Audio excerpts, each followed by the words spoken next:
The transport ship shuddered as it docked with Nexus 7, and Ha pressed her hands against the viewport.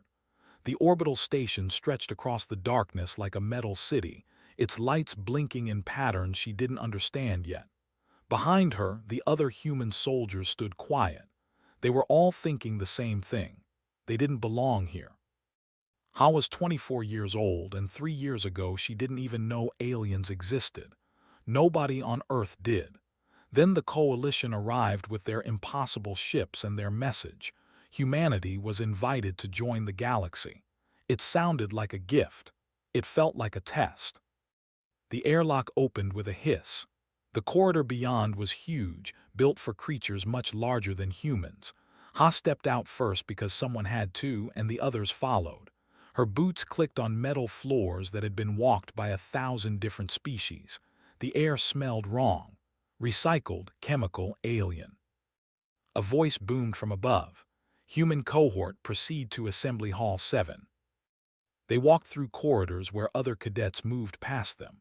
A creature made of floating crystals drifted by, its body catching the light in rainbow patterns. Something with 4 arms and armor like a beetle stopped to stare at them. A being that looked like it was made of smoke flowed along the ceiling. Ha kept her face calm, but her heart hammered. Every single one of these aliens looked like they could break her in half without trying. Assembly Hall 7 was enormous. Rows of seats descended toward a central platform, and those seats were already filled with cadets from across the galaxy. The humans clustered together in the back row, 12 of them among 300 aliens. Ha sat between Min, who kept adjusting his uniform nervously, and Bora, who watched everything with calm eyes. "Look at the size of that one," Min whispered, pointing at a cadet built like a mountain with stone-colored skin. "Don't point," Bora said quietly. The lights dimmed. A figure walked onto the platform and the room went silent. Commander was one of the warrior species from a high-gravity world. He stood 3 meters tall with 4 arms and a body covered in natural armor plates. His eyes were black and multifaceted like an insect's. When he spoke, his voice rattled like rocks in a drum. "You are here because your species believe you worthy," said. "Many of you are wrong." He walked the length of the platform, his heavy feet making the floor vibrate. "This is the Galactic Defense Institute. We train soldiers for the Coalition fleet. We train the ones who defend peaceful worlds from raiders, from hostile species, from the dark between stars. We do not train the weak." His gaze swept across the room and stopped on the humans. Ha felt it like a physical weight. "Some of you come from soft worlds, low gravity, breathable atmospheres, comfortable temperatures." His mandibles clicked together. "You will suffer here. Some of you will quit. Some of you will fail. This is acceptable. Better to fail here than to fail your crew when lives depend on you." He reached into his belt and pulled out a small sphere. It was the size of an apple made of dark metal with blue lights pulsing across its surface. "This is a training plasma grenade. It will not kill you. It will hurt very much. In combat, hesitation kills. In training, hesitation teaches." Held the grenade up for everyone to see, then pressed the activation button. The blue lights turned red. He dropped it. The grenade hit the platform floor and rolled. Every cadet in the room tensed. Nobody moved. The seconds stretched out like hours. Haas muscles coiled, ready to leap, but where? The blast radius would cover half the platform. Running was pointless. The grenade exploded with a sharp crack and a flash of blue light. The energy dissipated harmlessly because nobody was close enough to trigger its full discharge. Looked at them all with something that might have been disappointment. "Hesitation," he said. "Every one of you calculated the risk and chose safety. This is logical. This is smart. This will get you killed." He picked up another grenade from his belt. "Training begins tomorrow at dawn. Dismissed." The cadets filed out in groups, sorted by species, and the humans stayed together because nobody else wanted them nearby. In the corridor, Ha heard 2 alien cadets talking in a language her translator chip rendered as hissing clicks. "The soft skins won't last a week." I give them 3 days, look at them. No armor, no size, no strength. What do they even have? Ha kept walking. She'd heard worse in the mining colony where she grew up. Words didn't leave scars. Their quarters were small, 12 bunks in a room designed for species that needed less space. Min collapsed on his bunk and put his hands over his face. Did you see the size of those things? That one creature was literally made of rock. How are we supposed to compete with that? We're not, Bora said. She was their lieutenant, the ranking human officer. At 31, she was the oldest in their group. We're supposed to learn. Competing comes later. Ha unpacked her few belongings, a photo of her family, a piece of stone from the mine where she used to work. The scars on her forearms caught the light burn marks from when she was 16 and a plasma torch exploded in her hands. She'd held on to it anyway, kept the flame away from the methane leak, got burned instead of letting everyone die. The pain had been extraordinary. She'd learned something that day. Pain was just information. You could ignore it if you had to. That night she couldn't sleep. The gravity on Nexus 7 was higher than Earth standard, meant to accommodate the heavier species. Everything felt like it weighed more, including her own body. She got up and walked to the observation window at the end of their corridor. A cadet was there, its crystalline body reflecting starlight. It turned toward her, and her translator made its voice sound like breaking glass. You should leave while you can, human. This training will break you.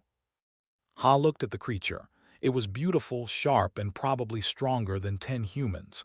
Maybe, she said. Not maybe, certainly. Your species is fragile, weak. You will fail. We'll see, Ha said. They made a sound like laughter. I am L. I will remember your name when you quit. What is it? Ha. Ha, L repeated. Yes, I will remember. The next morning came too early. They assembled in a training hall where the gravity was even higher. Ha's legs shook just standing still, walked among them, examining each cadet. Today we begin with basics, he said.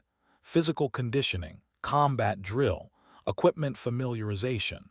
Those who cannot keep pace will be removed. The first exercise was simple. Run 5 kilometers on the track. Ha watched a creature with 6 legs finish in 4 minutes. The rock-skinned cadet finished in 5. The human struggled. Min vomited twice.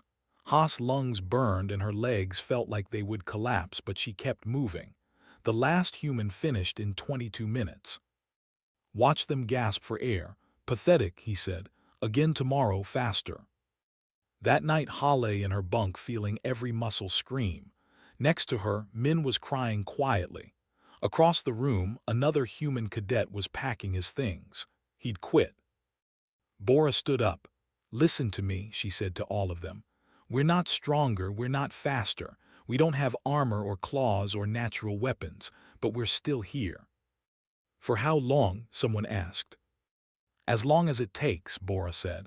Humans survived ice ages. We survived plagues.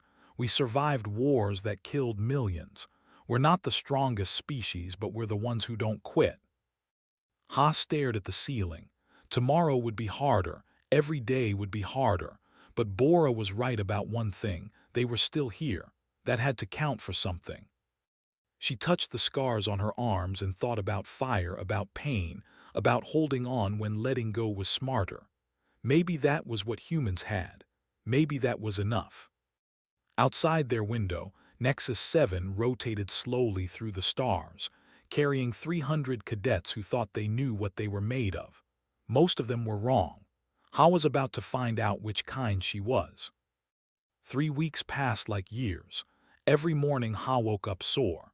Every night she collapsed into her bunk wondering if tomorrow would be the day she quit. But every morning she got up again. The training was designed to break them. Zero-gravity combat in spherical arenas where the alien cadets with natural spatial awareness dominated. Weapons training with plasma rifles that kicked hard enough to bruise human shoulders. Survival exercises in toxic atmospheres where they had to wear suits while other species breathed freely. The humans failed at almost everything. 2 more humans quit in the second week. Another 3 in the third. Now there were 7 of them left. Ha, Bora, Min, and 4 others who were too stubborn or too stupid to know when they were beaten. But Ha was learning, not how to be stronger or faster because that was impossible. She was learning how her enemies moved. She watched L during combat drills. The was fast and hit hard, its crystalline fists capable of denting metal.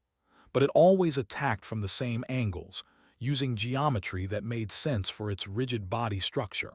It couldn't bend or twist like a human could. She watched the cadets. They relied on their armor, rarely dodging because they didn't need to. Find the gaps in the armor and they were vulnerable. She watched the gas form species.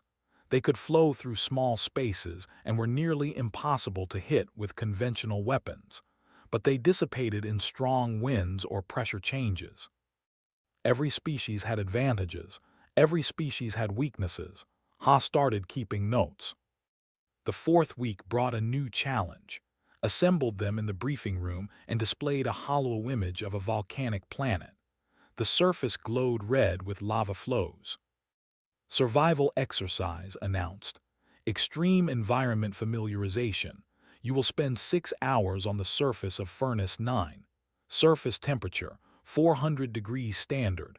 Objective, reach the extraction point 15 kilometers from drop-off. Full protective gear authorized.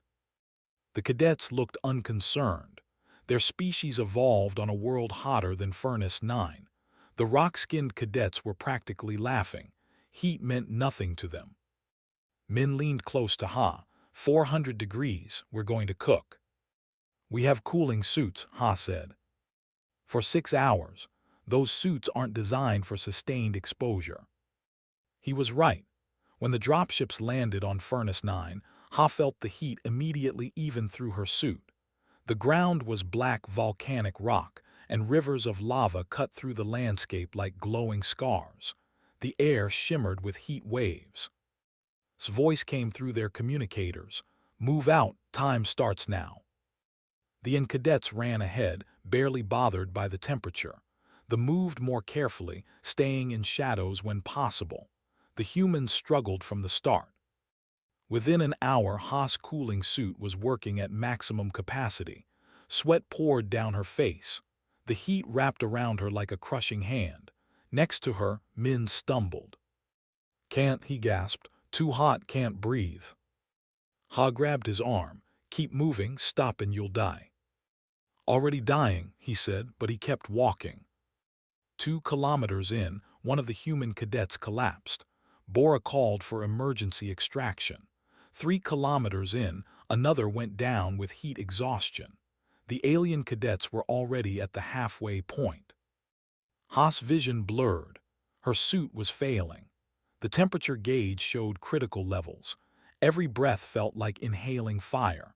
Her legs moved automatically, one step after another, because stopping meant failing and failing meant quitting, and she'd promised herself she wouldn't quit. She noticed something. The ahead of her, the ones in cooling suits, kept stopping to rest in the shade. The had slowed down significantly, its crystalline body struggling with the heat despite being naturally more durable. But Ha was still moving. It hurt. It hurt worse than the plasma burns on her arms, worse than anything she'd felt before. But pain was just information. Her body was telling her this was dangerous. She already knew that. She didn't need the reminder. Ha, Min said behind her. Leave me. Get to the extraction point. No. I'm slowing you down. Don't care, move your feet. They walked together through hell. 5 kilometers, 7, 10.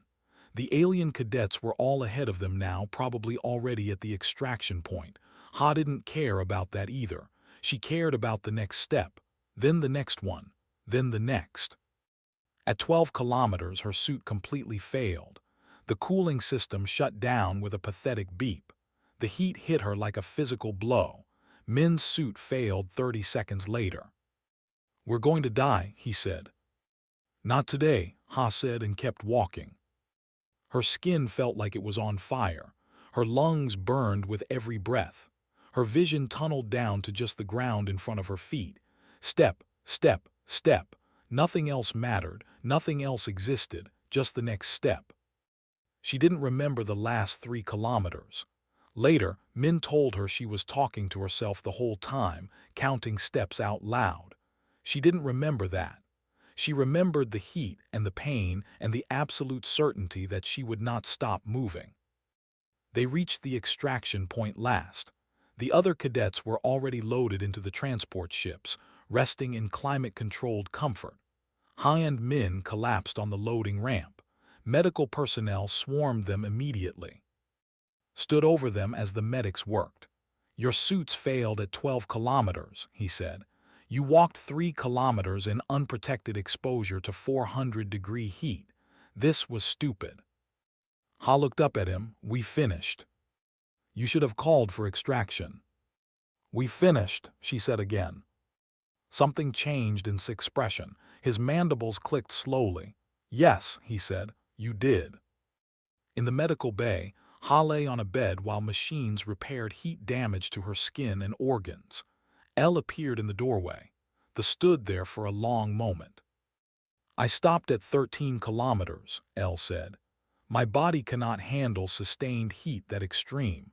I waited in a cave until the temperature dropped enough to continue. You walked through it without stopping."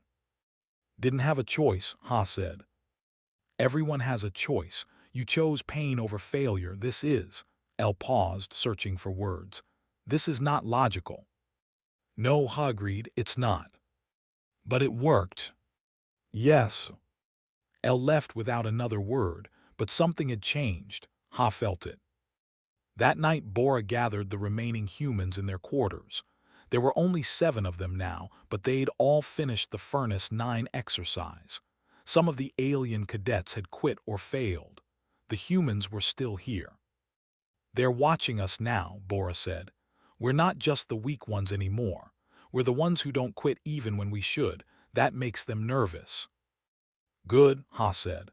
Her skin still hurt from the heat damage, but the pain was fading. Everything faded if you waited long enough. Min pulled out a data pad. "I've been analyzing the combat drills. They have a blind spot exactly 17 degrees to their lower left because of their eye structure. They can't pivot quickly because their joints are too rigid. They dissipate if you hit them with compressed air. We can't beat them with strength, but we can beat them with strategy." Bora smiled. "Now you're thinking like a soldier." The next day brought hand-to-hand combat training. Ha was matched against Elle. There was twice her size and 3 times her strength. One hit could break bones. They circled each other on the training mat. Elle struck first, a straight punch that would have caved in Ha's chest if it connected. She didn't try to block it. She dropped low and to the side, letting the punch pass over her shoulder by centimeters. While Elle was extended, she struck at the crystalline knee joint. Elle's leg cracked. They stumbled. Ha pressed the attack, ignoring defense entirely, sacrificing safety for aggression. 3 more strikes, all targeting the same damaged joint. Elle fell. The training hall went silent. A human had defeated A in single combat. His voice cut through the quiet. "Reckless. You took 7 hits that could have been fatal to land 8 of your own. Against a different opponent, you would be dead." "But I'm not," Ha said, "and Elle is down." His mandibles clicked rapidly. It might have been approval, it might have been annoyance. "Dismissed," he said.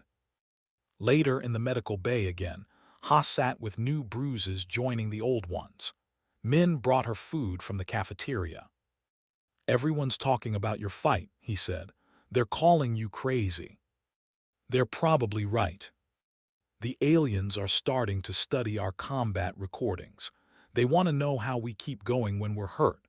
I think we're changing how they think about fighting." Ha ate slowly. Everything hurt, but she was used to that now. "We're not stronger," she said, "but we're still here. Maybe that's enough." Outside their window, Nexus 7 continued its slow rotation. 5 weeks down. 7 humans left. And for the first time since arriving, Ha thought they might actually survive this. The midterm evaluation was announced the next morning. Live fire urban combat exercise. Real weapons. Real pain. Ha smiled despite herself. Now things got interesting.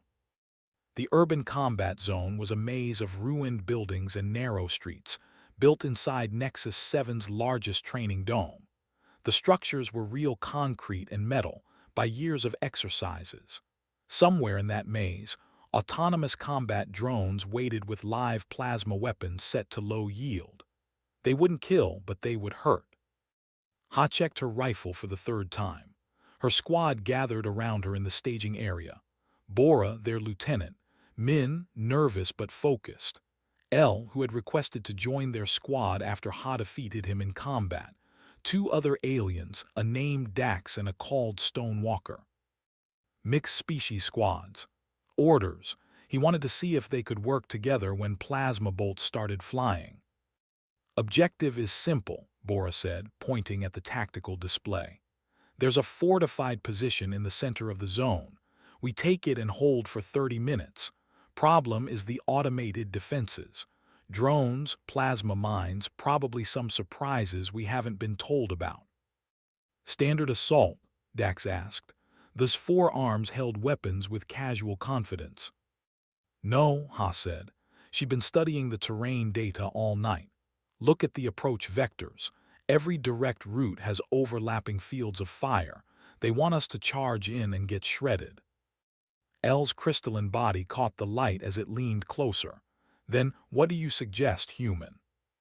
We don't do what they expect. The exercise began with a harsh buzzer. 6 squads entered the combat zone from different points.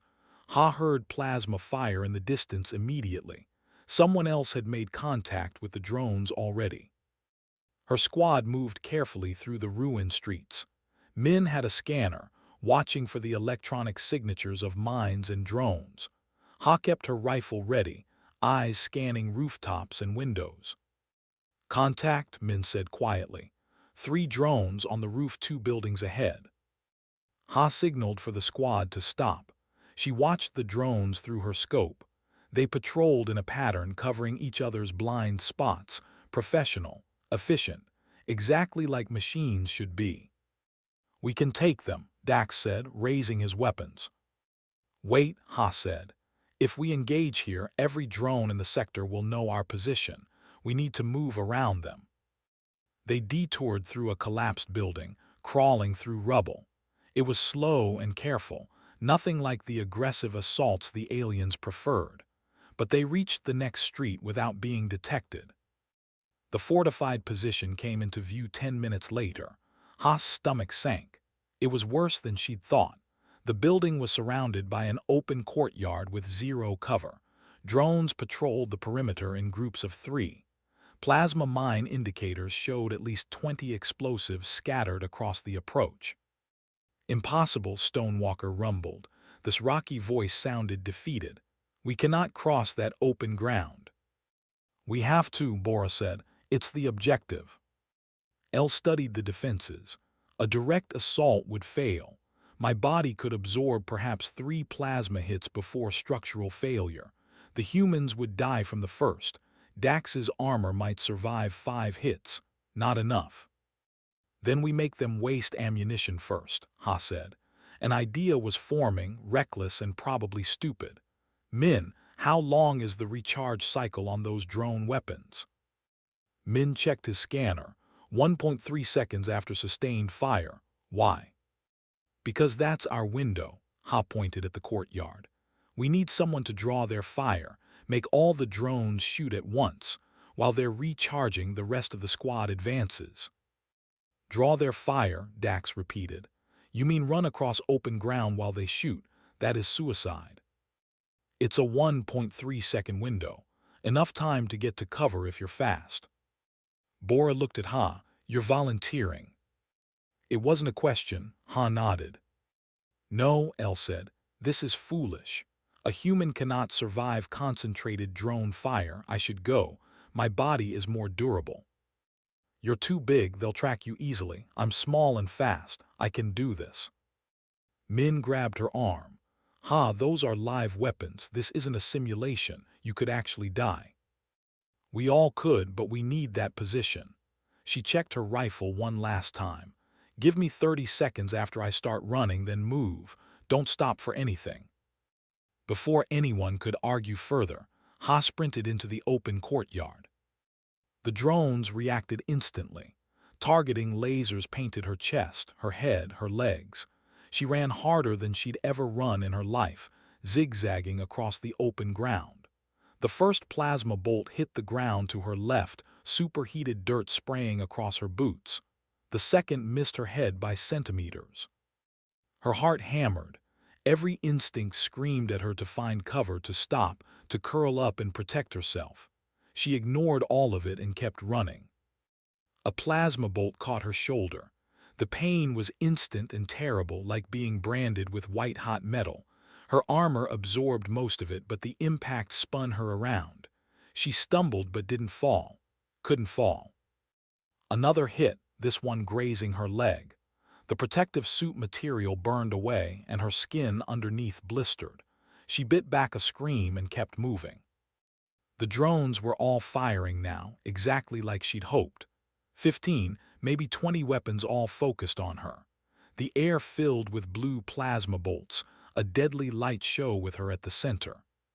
She dove behind a concrete barrier just as another shot would have taken her in the spine. The recharge cycle began. 1.3 seconds. Now, Ha screamed into her comm. Her squad moved. Bora led, rifle up and firing at the drones. El charged with impossible speed. Min ran low, already deploying electronic countermeasures. Dax's 4 arms held 4 weapons, laying down covering fire. Stonewalker's massive form shielded the others. The drones reacquired targets, but now they had 6 threats instead of 1. Their programming struggled to prioritize. El reached the first mine and triggered it deliberately, absorbing the blast with its crystalline body. The mine network's pattern broke. Ha pulled herself up, her shoulders screaming in protest. She limped forward, rejoining the assault. Plasma bolts flew both ways now. Min went down with a hit to his chest, but his armor held. He got back up, cursing. They reached the fortified building together. Dax kicked down the door while El covered the entrance. Inside, more drones waited, but in the confined space, the squad's weapons were more effective. Close quarters combat. Humans were good at this. Ha moved through the rooms on instinct, rifle barking. Her shoulder was on fire, her leg barely working, but her hands were steady. Training took over. Shoot, move, cover. Shoot, move, cover. A drone appeared in a doorway. She put 3 shots through its sensor cluster before it could fire. Bora's voice in her ear. Building secured, starting the clock, 30 minutes to hold. Ha collapsed against a wall, finally letting herself feel the pain. Min appeared next to her with a medical kit. "That was the thing I've ever seen," he said while treating her burns. "You made yourself bait. It worked, didn't it? You could have died." "But I didn't." Ha looked around the fortified position. Her squad was setting up defensive positions, working together despite being different species with different strengths. "We're still here." The next 30 minutes were brutal. Drones attacked in waves, trying to retake the position. The squad fought them off, learning each other's rhythms. Bora called targets. El held the main entrance with impossible stubbornness. Dax's 4 arms meant he never had to reload all his weapons at once. Stonewalker's rocky body could take hits that would kill anyone else. Min hacked the drone network and fed them false information. And Ha, injured and exhausted, kept fighting because that's what humans did. They kept going when stopping made more sense. The buzzer sounded, exercise complete. His voice came over the general channel. All squads report to debriefing. In the debriefing room, their squad stood before the commander. Other squads had failed to take their objectives. Some had suffered simulated casualties.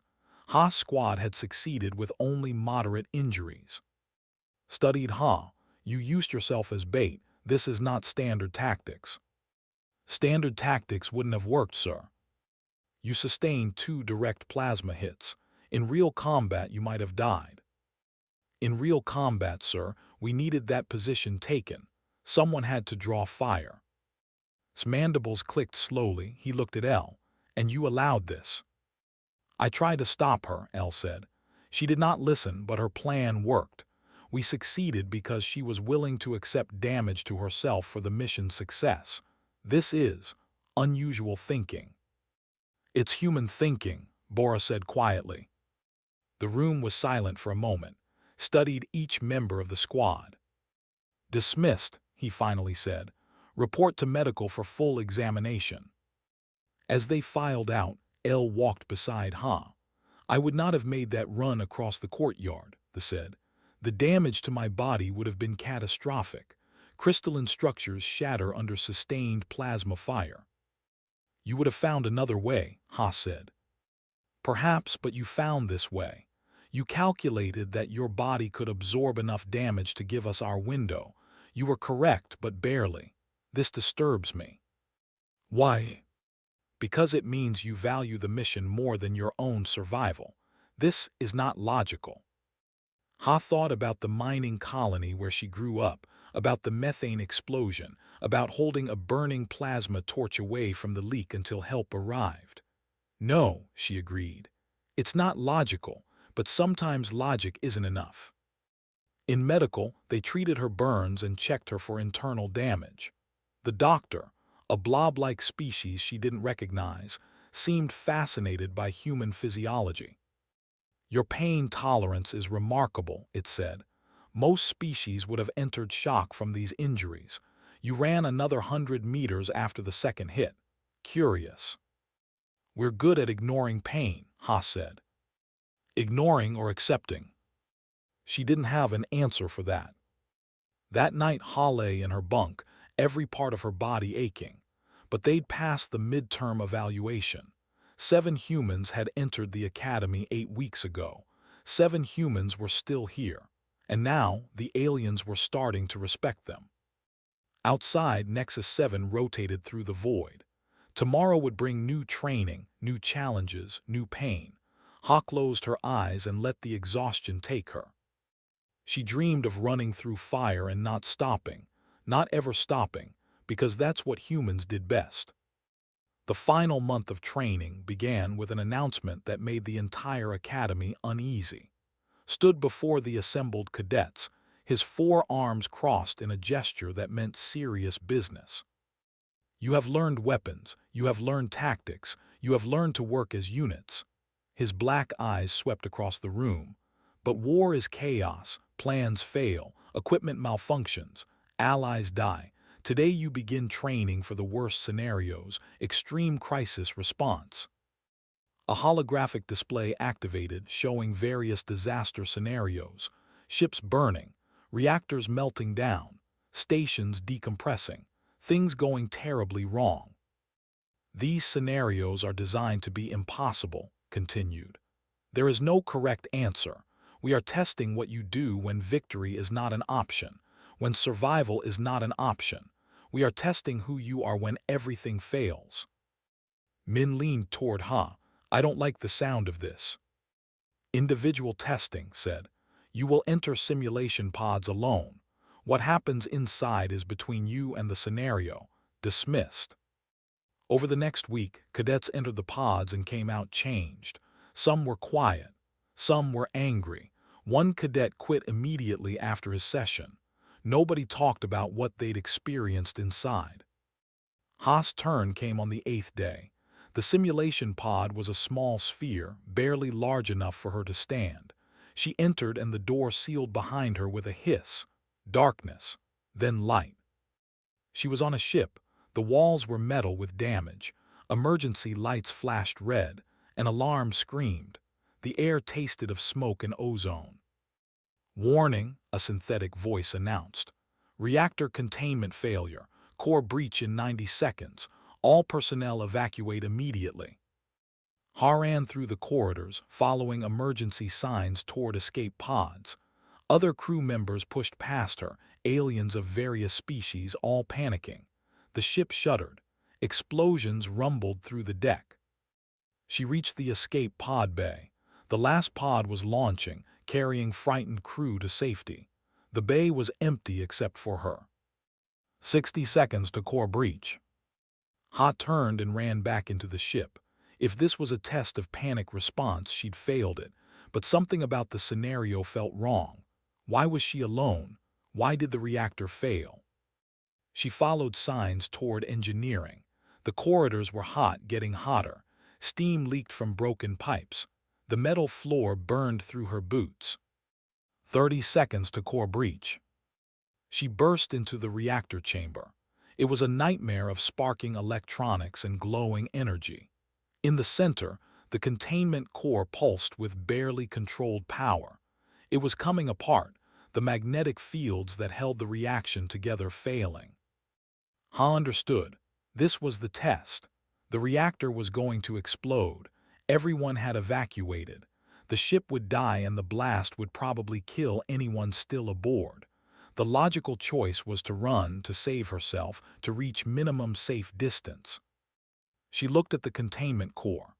There was a manual override, a physical control that could be engaged if the automated systems failed. Someone had to hold it steady for 60 seconds while the reactor vented its excess energy. 60 seconds of direct exposure to radiation that would cook flesh and bone. 15 seconds to core breach. Ha grabbed the control handles. They were already hot enough to burn. She held on anyway. The reactor vented.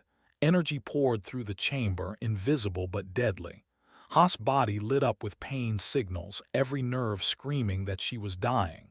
The radiation was cooking her from the inside out. Her skin blistered. Her vision went white. She counted 1, 2, 3. Her voice came out as a rasp 4, 5, 6. She couldn't feel her hands anymore. 7, 8, 9. Were her hands still on the controls? She couldn't tell. 10, 11, 12. The pain was beyond anything she'd experienced. The plasma burns on Furnace 9 were nothing compared to this. Every cell in her body was being destroyed and rebuilt and destroyed again. She wanted to let go more than she'd ever wanted anything. She didn't let go. 20, 21, 22. She wasn't sure if she was counting out loud anymore. The numbers might just be in her head. 30, 31, 32. Her knees buckled, but her hands stayed locked on the controls. 40, 41, 42. Was she even still alive? Maybe this was death. Maybe she'd let go seconds ago and this was just her brain dying. 50, 51, 52. The simulation ended. Ha opened her eyes. She was lying on the floor of the pod, her body unmarked, uninjured. It had all been virtual. None of it was real. But her hands were still clenched into fists, still holding controls that weren't there. The pod door opened, stood outside watching her. Ha tried to stand and fell. Her legs wouldn't work. The commander caught her with 2 of his arms. "You held the reactor for 61 seconds, he said. The correct response was to evacuate. Ha's throat was raw from screaming. Ship would have exploded. The ship was lost regardless. Holding the reactor only delayed the inevitable. You were supposed to save yourself. Crew got away because of delay, right? Was silent for a moment. Yes. In the scenario, the crew escaped to minimum safe distance because the explosion was delayed, but you died. Mission complete then. He helped her to medical. The doctors said she was fine physically. The simulation hadn't actually hurt her, but her body didn't believe that. She shook for hours, her mind replaying the sensation of burning alive. Visited her in the medical bay that night. He pulled up a chair, which was unusual. Instructors didn't sit with students. "I designed that scenario 70 years ago," he said, "based on a real incident. I was the engineering officer on a destroyer-class vessel. The reactor went critical. I was closest to the manual override." Ha looked at him. "You evacuated." "Yes, I ran. It was logical. I survived. The ship exploded. 300 crew members died because the blast reached them before they could get to safe distance. I was court-martialed and acquitted. The decision was deemed correct under military law. I still dream about it. That's why you're an instructor. Yes, I teach cadets to make the logical choice, to value their own survival, to calculate acceptable losses. His mandibles clicked slowly. Every cadet who has taken that scenario has evacuated, every single one, until you. I'm sorry, Ha said. Don't be. You showed me something I'd forgotten. Sometimes the logical choice is wrong. Sometimes one person dying so that 300 live is the only acceptable answer. He stood. You humans calculate losses differently than we do. We don't quit, even when we should. No, agreed, you don't. He left her alone. Ha stared at the ceiling, thinking about choices and consequences and what it meant to hold on to something even when it was killing you. News of her scenario spread through the academy. The other cadets looked at her differently now, some with respect, some with confusion. The students studied human psychology records, trying to understand the decision-making process that led to such choices. Elle visited her the next day. I took the same scenario, they said. I evacuated. My body would have shattered from radiation exposure in perhaps 20 seconds. Holding the reactor for 60 seconds would be physically impossible for my species. So you made the right choice, Ha said. Did I 300 died in my scenario? In yours 300 lived. Which choice was correct? I don't know. Neither do I, but I am beginning to understand why humans are dangerous. You value individual survival less than collective survival. This makes you willing to accept casualties that other species would refuse. It makes you unpredictable. Ha thought about that. We just try to save as many as we can, even if it costs us. Yes, this is what makes you human. Training continued. The final examination was announced: full-scale war games, mixed squads, live ammunition, objective-based scenarios that would test everything they'd learned. Ha's squad gathered for planning. Bora, Min, Elle, Dax, and Stonewalker. They'd become an effective unit over the past months, learning each other's strengths and covering each other's weaknesses. Final exam, Bora said. This determines our posting assignments. High scores get choice positions in the fleet. Low scores get cargo duty on the outer rim. We need to perform. We will, Elle said, looking at Ha. We have learned from the human approach: aggressive tactics, acceptable risk, willingness to take damage for strategic gain. Just try not to die, Min said. I've gotten used to having you all around. They spent the next 3 days preparing, studying maps, running drills, checking equipment. Ha felt ready, not confident exactly. She'd learned that confidence could kill you, but ready to do what needed doing. The night before the examination, she couldn't sleep.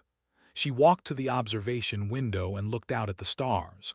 Somewhere out there was Earth, small and blue and home. She'd left it to prove something. She wasn't sure what anymore. Footsteps behind her. Approached, his heavy feet making the deck vibrate. Nervous? He asked. Yes, sir. Good. Nervous soldiers are careful soldiers. He stood beside her. You've surprised me, Cadet Ha. When you arrived, I gave you 3 days before you quit. It has been 3 months. You're still here. So are the others. Yes, 7 humans entered. 7 remain. Your species has a lower quit rate than any other in Academy history. This is statistically impossible given your physical disadvantages. We're stubborn. You're more than stubborn, you're dangerous, not because you're strong, because you refuse to stop. He turned to face her. Tomorrow's examination will be the hardest test you've faced. People have died in war games before. Not often, but it happens. Are you prepared for that? Ha thought about reactors and plasma fire and running through hell. Yes, sir. We'll see, said and walked away. Ha returned to her bunk. Tomorrow would come whether she was ready or not. She'd learned that much. The universe didn't wait for you to be prepared. It just kept moving, and you either moved with it or got left behind. She closed her eyes and dreamed of holding fire in her hands, and not letting go. The war games arena was different from the training zones. Larger, more complex, built to simulate actual planetary defense scenarios. Ha stood in the staging area with her squad, checking her weapons one final time. Real plasma rifles, real grenades, real everything just set to low-yield settings that would hurt instead of kill. Probably. Mission brief, the tactical officer announced. You are defending a communication hub vital to planetary defense networks. The hub must remain operational for 6 hours. Automated forces will attempt to destroy it. Your squad's position is Hub 3, Central Sector. Failure to hold your position will cascade across the entire defensive grid. Other squads are counting on you. Bora studied the tactical display. They're putting pressure on us. Hub 3 is the keystone position. If we fall, the whole network collapses. Then we don't fall, Ha said. They deployed to Hub 3 in an armored transport. The hub was a fortified building surrounded by a courtyard, defensive walls, and weapon emplacements. Good position, strong defenses. Ha immediately started looking for the weaknesses because nothing was ever as secure as it looked. Min, check the power grid. L, verify the automated defenses. Dax, Stonewalker, set up overlapping fields of fire. I'll survey the perimeter. Ha had become the unofficial tactical lead. Nobody objected anymore. The first hour was quiet, too quiet. Ha walked the walls, watching the empty streets beyond. Combat drones were out there somewhere, waiting for orders to attack. I don't like this, Min said over the comm. It's been too easy. They're letting us get comfortable, Bora replied. The real assault comes later. She was right. At the 2-hour mark, the first wave hit. Combat drones poured into the streets, moving in coordinated groups. The squad's automated defenses engaged, plasma fire cutting through the air. Explosions lit up the courtyard. Ha fired in controlled bursts, picking targets. The drones were good, moving with programmed efficiency, but they were predictable. Ha called out patterns and her squad adapted. L held the main gate, its crystalline body absorbing hits that would drop anyone else. Dax's 4 arms meant constant suppressing fire. Stonewalker was an immovable object, turning the eastern wall into a fortress. They held. The first wave broke against their defenses. 4 more hours, Bora said. Stay sharp. The second wave came 30 minutes later. Heavier drones, better tactics. They probed for weaknesses, testing the squad's response times. Min hacked 3 drones and turned them against their own forces. Clever. Ha moved between positions, plugging gaps wherever the line was weakest. A drone broke through on the north wall. She dropped it with a grenade. 2 more appeared on the rooftop. She climbed up and cleared them in close combat, rifle stock to sensor clusters. 3 hours down, halfway there. In the command center, watched multiple feeds from all the war games positions. Other squads were struggling. Hub 5 had fallen. Hub 7 was about to, but Hub 3 held strong. He focused on Ha's feed. The human was everywhere, moving constantly, taking risks that made him uncomfortable. She'd been hit twice already but kept fighting. Typical. He made a decision. Time to see what she was really made of. Authorization code 77, he said to the control officer. Activate scenario modifier for Hub 3. Sir, that's a plasma bomb, live ordnance. Are you sure? Do it. Back at Hub 3, the 4th hour brought the heaviest assault yet. Drones attacked from all sides, overwhelming their automated defenses. The squad fought hand-to-hand in places, the courtyard filling with smoke and the smell of burning circuits. Ha was reloading when Min's panicked voice cut through the comm. Bomb! There's a bomb in the courtyard. She looked down from her position on the wall. In the center of the courtyard sat a plasma bomb, twice the size of a training grenade. The timer display glowed red. 30 seconds. Evacuate, Bora ordered immediately. Everyone out now. Protocol was clear. Evacuation radius for a plasma bomb was 50 meters minimum. The courtyard was 40 meters across. Nobody could survive the blast. But Ha looked at the communication hub behind them, at the vital equipment that connected dozens of other positions. If this hub fell, the entire defensive network collapsed. All those other squads, fighting and dying, depending on them. 30 seconds to evacuate. Not enough time to shut down the hub systems. Not enough time to transfer operations. The mission would fail. Ha move, Min screamed. She jumped down from the wall and ran toward the bomb. Not away from it, toward it. What are you doing? El's voice confused and terrified. Ha's mind calculated rapidly. Plasma bombs directed their energy outward in a sphere. Maximum destruction, maximum radius. But if something contained the blast, absorbed the initial expansion, the damage radius would shrink. The hub might survive. Her body could be that container. Everyone evacuate now, she ordered. That's a direct order. 20 seconds. Her squad hesitated. Bora grabbed Min and physically dragged him toward the exit. El stood frozen, crystalline body reflecting the red warning lights. Go, Ha screamed. El ran. The squad evacuated, moving fast, getting distance. 15 seconds. Ha reached the bomb. It was heavy, dense with contained energy. She could feel the heat through her gloves already. The casing was meant to direct the blast outward for maximum damage. She wrapped her arms around it, pulling it against her chest, drew it in close like she was protecting it instead of containing it. 10 seconds. Her training told her this was insane. Her logic told her this was suicide. Every survival instinct in her body screamed at her to drop the bomb and run. She held. 5 seconds.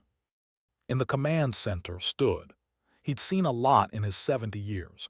He'd seen bravery and cowardice, genius and stupidity. He'd never seen this. Shut it down, he said quietly. Sir. Shut down the bomb now. Sir, there's no override. Once armed, it runs to detonation. His mandibles clicked rapidly, the equivalent of swearing. He watched the countdown. 3 seconds. Ha closed her eyes.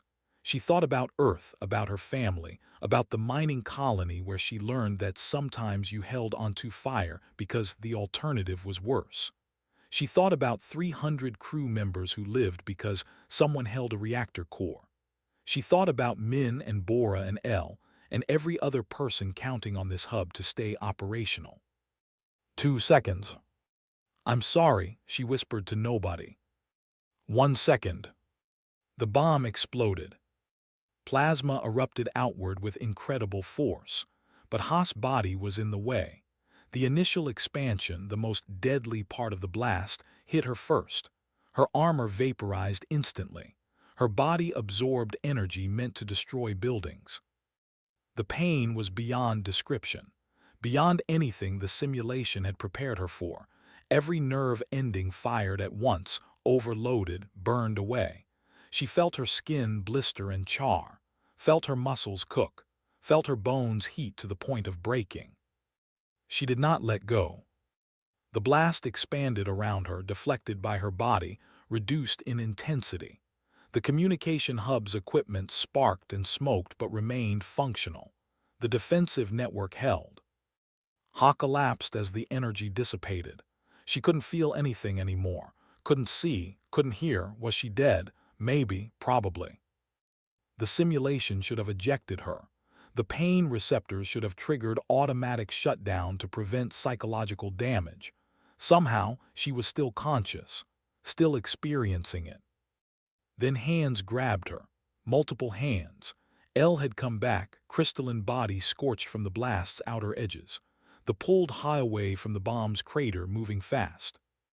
Stay with me, El's voice, distorted through damaged audio receptors. Stay with me, human. Min appeared, his face pale. Medical, we need medical now. The war games ended. Emergency protocols activated. Real medical teams swarmed into the arena. reached the courtyard at a run, moving faster than his old body should allow. He found Ha on the ground, medical personnel working frantically. The damage was catastrophic even at training yields.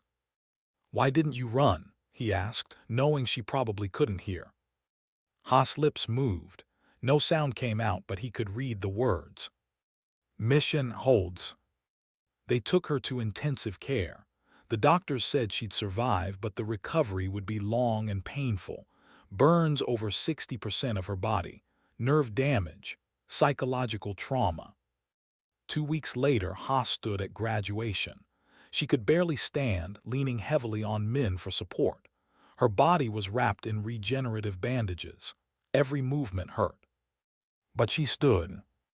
Addressed the assembled cadets, 300 strong, fewer than started. The ones who remained had earned it. "War is chaos," he said. "Plans fail, equipment breaks, people die. We train you to survive this chaos, to make the logical choice, to preserve your lives so you can fight another day." He paused, looking directly at Ha. "But sometimes war demands something else. Sometimes it demands that you choose the mission over yourself, that you accept your own destruction to preserve something greater. This is the hardest choice a soldier can make." He walked down from the platform and approached Ha's squad.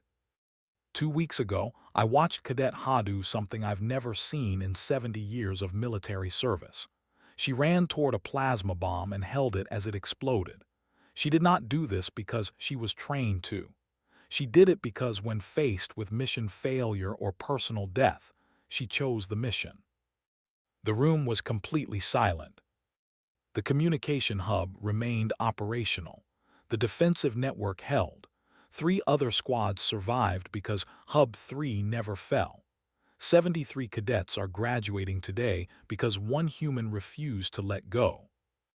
Produced something from his uniform. A medal, the Coalition's highest award for valor. He pinned it to Ha's chest. "We call your species fragile," he said quietly just to her. "Weak, physically inferior. We were wrong. Fragile things break under pressure. You just refuse, no matter what." Ha met his eyes. "I learned it from you, sir, from your story. 300 people who could have lived." "Yes, 300 people I didn't save because I chose logic over sacrifice. You showed me what I should have done. Thank you." The graduation ceremony continued. Ha and the other 6 humans received their postings, fleet assignments, good ones. They'd earned them. El approached after the ceremony. "I came back for you," they said.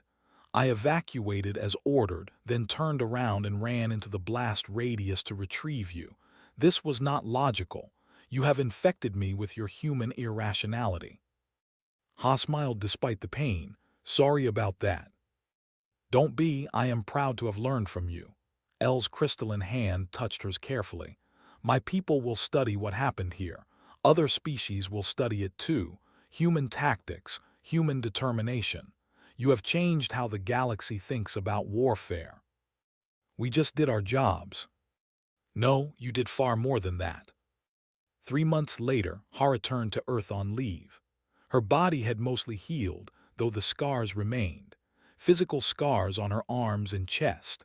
Mental scars from holding fire twice and surviving both times. She visited the memorial for the mining colony disaster. 17 names carved in stone. People who died when she was 16 because she wasn't fast enough, strong enough, good enough to save them all. She placed her medal at the memorial's base. "I held on this time," she said to the names. "I held on and didn't let go when people lived. I wish I could have done that for you too." The wind blew across the memorial. Earth's familiar air, warm and comfortable after months breathing recycled station atmosphere. She thought about the galaxy she'd seen.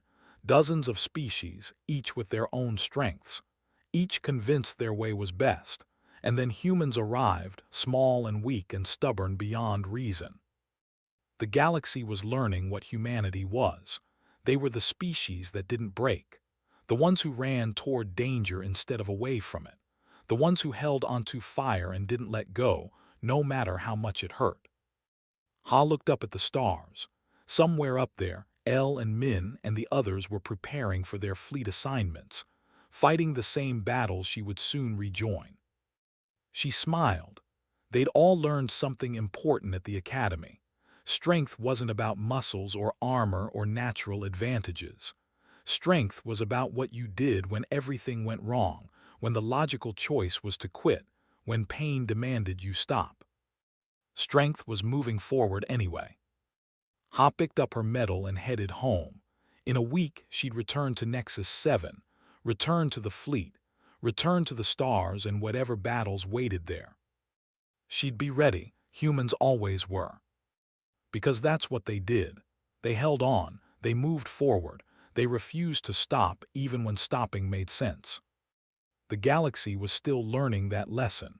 Ha had the rest of her life to teach it. And she would, one impossible choice at a time.